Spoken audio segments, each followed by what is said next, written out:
जय हिंद साथियों, बहुत बहुत स्वागत है आपके अपने यूट्यूब चैनल भोजपुरी न्यूज़ 07 में। आज मैं बात करने वाला हूं मनी मेराज, जो कॉमेडी के ऐसे स्टार हैं। उन्हीं का एक कॉमेडी वीडियो आया है।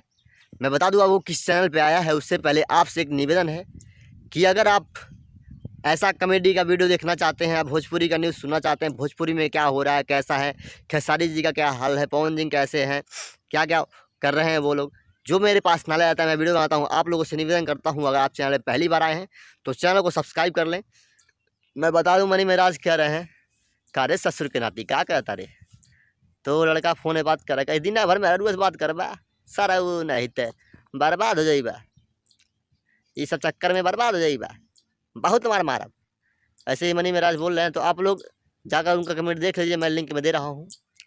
अगर आपको ऐसा वीडियो चाहिए तो आप सब्सक्राइब कर लीजिए। मैं लॉन्ग वीडियो नहीं बनाऊंगा, इसको शॉर्ट वीडियो बनाऊंगा, यानी कि 1 से 1.5 मिनट का। बस साथियों, यहीं पे वीडियो को एंड करते हैं। नमस्कार, जय हिंद, वंदे मातरम।